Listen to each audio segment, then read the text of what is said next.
का बॉस बदल चुका है। जाहिर सी बात है केजरीवाल की टेंशन तो बढ़नी ही थी, लेकिन अब आपको देखना चाहिए कि जैसे ये आदेश आया कि दिल्ली की कमान उपराज्यपाल के हाथों में दे दी गई है, तो केजरीवाल के होश उड़ गए, क्योंकि अब मोदी सरकार का सीधा हस्तक्षेप दिल्ली के हर फैसले पर होगा। दरअसल 27 अप्रैल से दिल्ली में उपराज्यपाल के हाथों में कमान दे दी गई है। किसी भी तरह के फैसले से पहले एलजी की परमिशन लेनी पड़ेगी और पीएम मोदी तो पहले ही निर्देश जारी कर चुके हैं कि दिल्ली की स्थिति संभालने के लिए कड़े कदम उठाए जाएंगे, जिसकी शुरुआत भी हो चुकी है।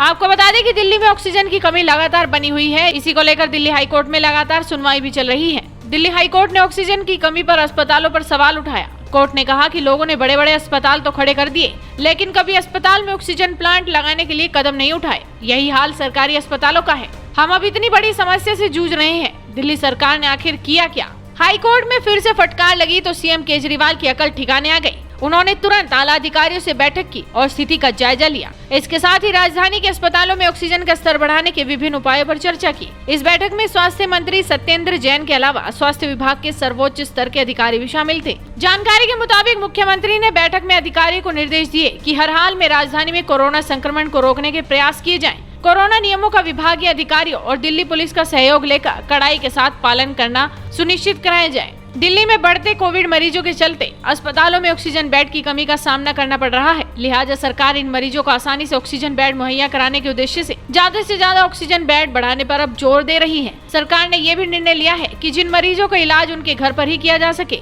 उन्हें उनके घर पर ही ऑक्सीजन मापक यंत्र उपलब्ध कराकर उनकी घर पर ही निगरानी की जाए। इसके साथ ही मुख्यमंत्री ने होम आइसोलेशन प्रणाली को और ज्यादा मजबूत करने के भी निर्देश जारी कर दिए हैं।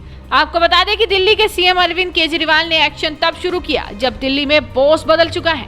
इतना सब कुछ होते थे, कांग्रेस कैसे पीछे रहती? कूद पड़ी इस मामले में और मांग कर दी कि दिल्ली में राष्ट्रपति शासन लगा दिया जाए। दिल्ली कांग्रेस के अध्यक्ष अनिल कुमार ने राष्ट्रपति को लिखे पत्र में आरोप लगाया कि कोविड-19 संकट के बीच पिछले कुछ दिनों से अस्पतालों में ऑक्सीजन सिलेंडर और अन्य सुविधाओं के अभाव में लोगों को मरने के लिए छोड़ दिया गया है। और ये सवाल बड़ा भी है कि आखिर दिल्ली सरकार कहाँ थी इतने दिन, जब केंद्र सरकार ने नोटिस दिया कि आपके हाथों में अभी जिम्मेदारी नहीं। तब केजरीवाल की नींद टूटी और याद आई दिल्ली सरकार के अधिकार की। तब मीटिंग शुरू हुई, वरना तो राजनीति ही चल रही थी इस महामारी के वक्त में भी। फिलहाल देखना होगा कि केजरीवाल आगे क्या क्या कदम उठाते हैं, क्योंकि मोदी सरकार ने तो दिल्ली की कमान अपने हाथों में ले ली है। बड़े फैसले जरूर होंगे। तो आप भी इस वीडियो को शेयर कीजिए और आपके अपने चैनल हेडलाइंस इंडिया को सब्सक्राइब कीजिए।